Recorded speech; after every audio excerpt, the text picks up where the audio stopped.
Boa tarde, tudo bem? Nessa aula, a gente vai conversar um pouquinho sobre o Barroco Mineiro e seu contexto histórico. Bom, a gente vai começar aqui falando sobre a mineração no Brasil colônia.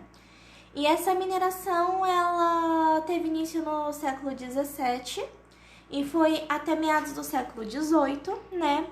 E o ouro, né, ele foi descoberto pelos bandeirantes, né, pelos entrantes que adentravam, né, o interior do país. E esse período, né, de mineração marcou a época em que a extração e exportação do ouro se figurava como a principal atividade econômica, né, do período colonial. Então, era uma atividade super importante.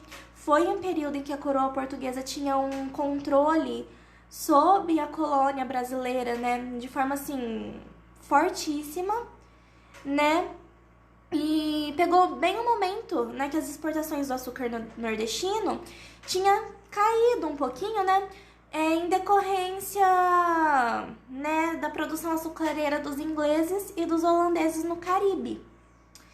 Então, assim, essa extração do ouro, ela provocou mudanças, né, na ocupação do território inteiro, né? Então, houve um grandíssimo fluxo de imigração e imigrações de Minas Gerais, né? Então, vieram gente de Portugal, do litoral nordestino, né, para a região de Minas Gerais, porque todo mundo queria descobrir ouro, né, além de grandes produtores, enfim, era a fonte econômica do momento, né. Então, o trabalho utilizado, né, dentro dessas minas de ouro, né, durante a mineração, ela era escrava. E também ocorreu o incremento da escravização de indígenas, tá? Não só da população negra, né? Então, como eu havia dito, a coroa, ela tinha uma grande influência, né? Um grande controle, né, sobre a colônia brasileira. E uma das coisas que eles fizeram, além dos vários impostos, eles transferiram, né, a capital do Brasil, de Salvador, para o Rio de Janeiro, né? Então, o Rio de Janeiro, uma cidade também portuária, mais próxima de Minas Gerais, passou a ser, então, a nossa capital. E então, por volta de 1750 a 1770, Portugal, ela atravessava dificuldades econômicas, né, por conta de desastres naturais, má administração, enfim. E sofria uma grande pressão, né, da Inglaterra, dona Inglaterra aí sempre pressionando o Brasil, para se industrializar, né, para consolidar o mercado consumidor, né, e tipo assim, a descoberta de grandes quantidades de ouro do Brasil, né, tornava-se um motivo de esperança, né, de enriquecimento por parte do colonizador, né. Então, assim, as jazidas, né, que foram descobertas em Minas Gerais, Goiás e Mato Grosso, né, sobretudo Goiás, elas foram divididas em lavras. Essas lavras elas eram tipo lotes auríferos para exploração, sabe? E durante o auge desse ciclo, né, ou seja, no século XVIII, como eu havia dito antes, teve um processo migratório, né, muito grande, né? Então, muitas pessoas foram para Minas Gerais e a população de lá dobrou. Então, foi uma transformação, assim, muito grande, né? Então, esse enriquecimento mudou culturalmente, socialmente, economicamente, estruturalmente. Então, várias elites letradas começaram a surgir, né? Os vários filhos desses exploradores de ouro, eles foram mandados para as universidades no exterior, né? Com ideias iluministas. Então, teve aí uma transformação social e cultural muito grande em Minas Gerais, né?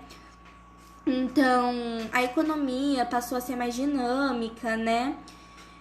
Pois, em volta das minas, né, se constituiu o comércio agrícola, né, para alimentar a população local, né? E o surgimento de pequenas manufaturas, então tava com tudo, né? Então, essa exploração aurífera passou a ser, tipo, como eu havia dito antes, a mais lucrativa da colônia, né? E oficialmente, né, tipo assim, que se tem dados, foram extraídos mais ou menos umas 35 toneladas de metal, ou seja, muito metal. Mas enfim, né, acredita-se, tipo assim, oficialmente, gente, porque havia muita sonegação, havia muita corrupção, então boa parte do ouro deve ter sido sonegada, então a gente não se sabe, né, mas daí tem aí que foi, tipo assim, mais. Então, como eu havia citado antes, né, esse período de exploração do ouro, no período colonial, ele foi o período que representou o maior momento de controle do Brasil por Portugal, né? Então, a coroa cobrava altos impostos, sabe, sobre o minério extraído. E eram impostos, assim, muito abusivos. E aqui a gente tem as casas de fundição, que eram ali que o ouro era fundido e taxado, né? Era onde também recebiam um selo que atestavam que o imposto já tinha sido pago e tudo mais. Todas essas burocracias de imposto, de fundição, eram feitas nessas casas. Mas mesmo com esse controle das casas de fundição, haviam desvios e a pena para quem era descoberto era bem dura, né? Diga-se assim, de passagem. Então, os principais mecanismos de controle foram o quinto, né, que era 20% de toda a produção do ouro, né, que tinham que pagar para o rei de Portugal. A derrama, que era uma cota de aproximadamente 1.500 quilos de ouro por ano, né, que deveria ser atingida pela colônia, caso contrário, penhoravam-se os bens, né, e tudo mais. Como eu havia dito, as punições eram bem assim. E também tinha a captação, né, que era um imposto pago pelo senhor de lavras por cada pessoa escravizada que se trabalhava nesses lotes, ou seja, eram muito abusivos, sabe? Eram muito abusivos mesmo. E é claro que eu devo dizer que dentro desse contexto houveram algumas movimentações, alguns conflitos, né, como a Guerra dos Emboabas, né, pela corrida do ouro, as cobranças e os abusos do poder político português, né, e a Inconfidência Mineira, né, também conhecida como a Conjuração Mineira. E então, como eu havia dito, o ciclo do ouro representou muita, mas muita mesmo evolução, né? Muitas transformações para o Brasil em geral, mas principalmente para Minas Gerais, né? E o ouro teve muitas repercussões, tanto no Brasil como em Portugal e na Inglaterra. E, tipo assim, pro Brasil ele representou uma mudança de eixo econômico do litoral nordestino para o interior, assim, muito, tipo assim, de forma muito rápida e evidente. E o enriquecimento da elite fez com que os jovens fossem viajar pro exterior. E nisso, né, o iluminismo, ele começava a se espalhar, né, pelo continente, pelo estado, as artes, né, como a gente pode ver, o barroco, aqui que é o nosso exemplo, ele começou a deslanchar, então tinha muito investimento nisso, mesmo porque, como a gente vai ver mais pra frente, a arte, ela era tida como uma forma de controle por parte religiosa, né, porque o barroco tem muita influência religiosa. Para os escravizados, né, trouxe uma pequena, assim, esperança de liberdade, né? Porque se eles encontrassem ouro, eles poderiam comprar alforria aí, né? Enfim, então foram essas as consequências. Então, agora a gente vai ver um pouquinho sobre o barroco, né? Dentro dessa sociedade que estava se desenvolvendo. Então, o barroco, ele foi uma versão meio peculiar do barroco europeu surgido na Itália. Por quê? Porque, como a gente viu, ele não se desenvolveu a princípio aqui no Brasil e em Portugal, né? Ele adveio das cidades do litoral como do Nordeste. Porém, ele teve seu apogeu em Minas. E como, né, em Minas tem os seus materiais próprios e tudo mais, ele tinha essas características puxadas. Então, ele manteve os temas religiosos, essa dualidade, esse jogo de cores, essa riqueza de detalhes vindos, né, assim, das influências europeias, porém eles vinham, né, com os materiais como, por exemplo, a pedra-sabão e a riqueza em detalhes de ouro. A influência religiosa, a gente consegue ver que as principais obras se tratam desse tema. A gente consegue ver as igrejas de Ouro Preto, por exemplo, as outras de Minas Gerais que têm essa influência muito forte, né? E ela é caracterizada pela pompa, pela grandiosidade da arte barroca mineira, é rica em detalhes, cores e ornamentos, né? Então, como eu havia dito, o barroco ele nasceu na Europa, né, no final do século XVI, na Itália, né? E ele se tornou uma das formas de expressão artísticas mais visíveis no Brasil entre o século XVII e a primeira metade do século XVIII. Né?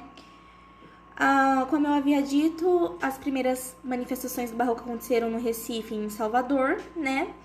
Nos grandes centros urbanos da época, mas o auge aconteceu nas cidades mineiras durante o período do ouro, né? Esse foi um período de rápido crescimento dos centros urbanos, como eu havia dito antes, e por isso precisava de um controle e organização. Assim surgiu uma irmandade chamada Irmandade dos Leigos, né? E essa irmandade ela era responsável pelo controle, né?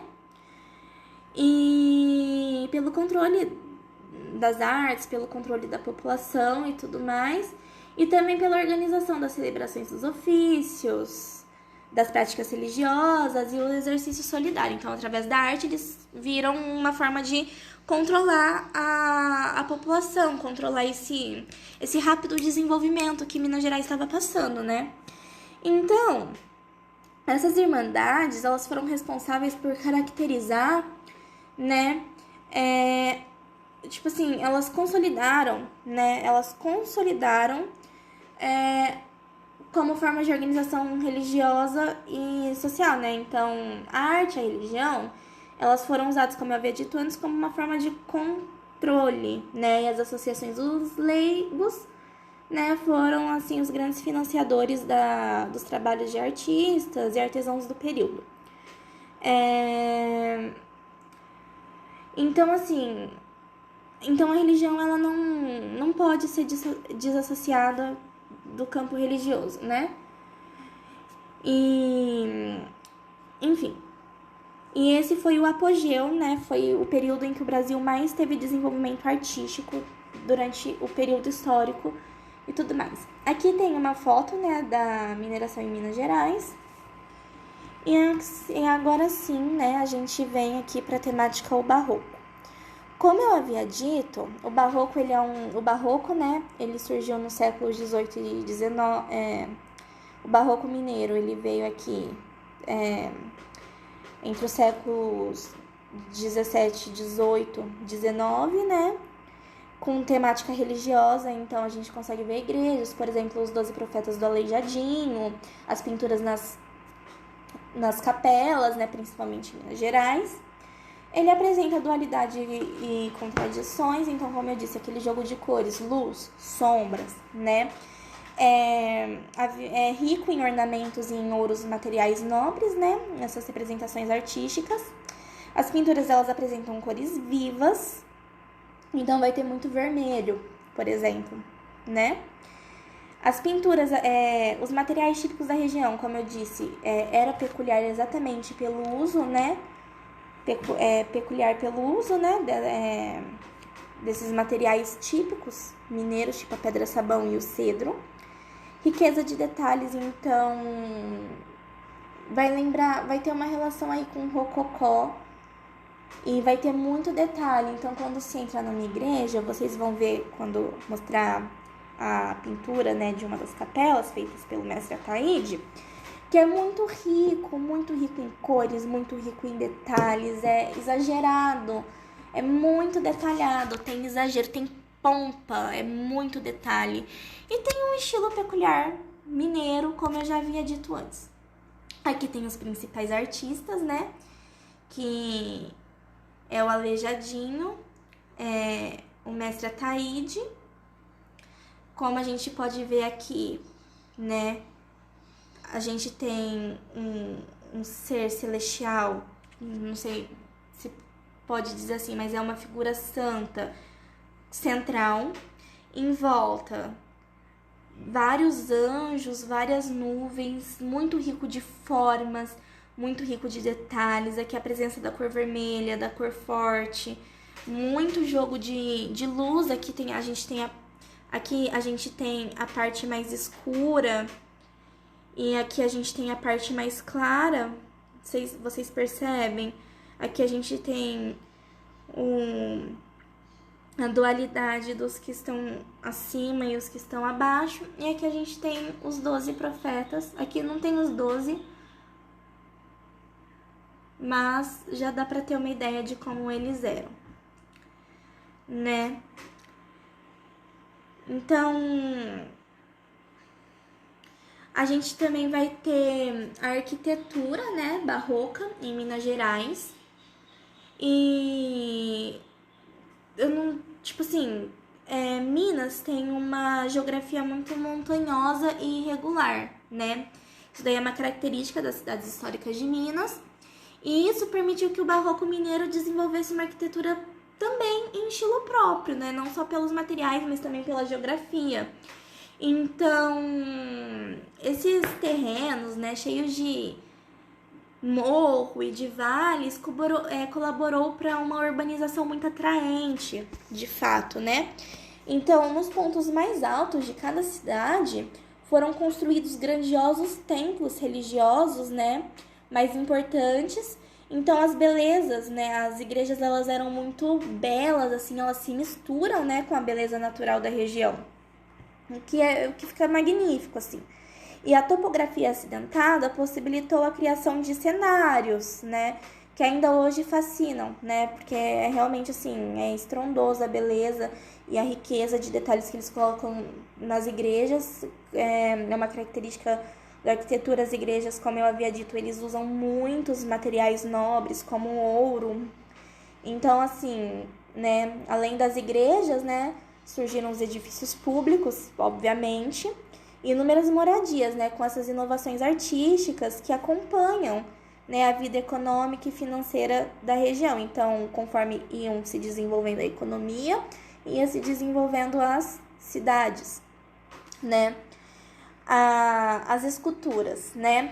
O barroco mineiro também apresentou suas peculiaridades na escultura, né? Então, a Minas Gerais é uma região isolada, né, do litoral, e isso dificultava a importação de material europeu, né, português. E com isso, os artistas optavam por utilizar materiais típicos da região, como o cedro e a pedra-sabão, por exemplo, como eu já havia dito antes, né? Então, eles adaptavam, né, a necessidade das obras para driblar, né, as limitações. É isso que os artistas fazem, né? E eles faziam isso com muita maestria, né? Então, diferente, né, das outras escolas como a da Bahia e Pernambuco, né, as escolas barrocas do Nordeste, que eles estavam muito mais ligados ao estilo formal da arte europeia. Aqui em Minas não, já era uma característica mineira, como eu havia dito. E se caracterizava pelo ecletismo e pela diversidade de cores, materiais, né? Então, por isso as esculturas no barroco mineiro não seguem padrões acadêmicos. Então, eles usam cores uniformes e feições mais ingênuas, mais joviais, mas nunca saindo dos temas religiosos, né? Como eu já havia dito, essa dualidade, esse jogo de cores, esses assuntos mais relacionados à fé católica, né, eram mais presentes. E por fim, né, a gente vai falar um pouquinho mais detalhado sobre a pintura barroca, né, como eu havia dito antes. Eram utilizadas cores vivas e tropicais, né? O barroco mineiro se diferenciou do resto do mundo, como eu havia dito, né? Então, as representações da pintura barroca mineira de Minas Gerais, né? Elas geralmente eram feitas na igreja, como eu havia dito antes, né? Os pintores, né? Os artistas barrocos, eles pintavam os forros das igrejas, então a pintura das paredes, aos tetos e tudo mais, né? E, enfim, as colunas, as arcadas, medalhões, enfim, são muitos detalhes mesmo. E, como eu havia dito antes, esses elementos formavam uma composição sacra. Nunca, nem na arquitetura, nem na escultura, nem na pintura, eles se dissociavam dessa temática sacra, né? Então, como eu havia dito na obra do mestre Ataíde, né? Eram uma característica de anjos santos como centro, né? E esses mesmos seres celestiais rodeavam um personagem central, né? Havia uma cena principal e em volta várias nuvens, várias outras coisas, vários outros elementos de glória, né? Representando aí o divino, né? E muito diferente dos templos que a gente tem ao redor, né? Ao vasto, né, território brasileiro, a gente percebe que, tipo assim, a decoração dos templos mineiros apresentavam pinturas de grandes dimensões, então são pinturas gigantescas, né? Então, eram coisas assim, eram muito amplos.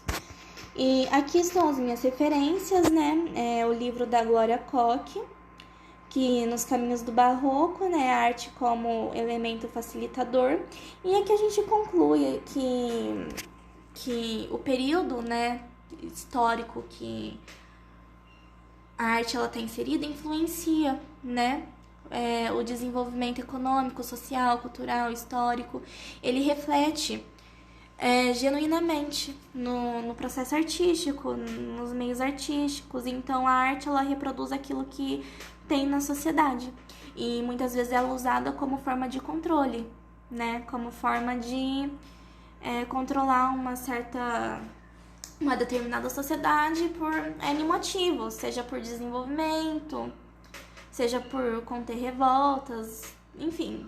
A arte ela está diretamente relacionada com a construção histórica e por isso ela faz parte da cultura de determinadas sociedades, assim como o barroco faz parte da nossa cultura e hoje essas obras barrocas elas são tombadas, né, e protegidas como patrimônio nacional. Então é isso. Tchau, gente, muito obrigada.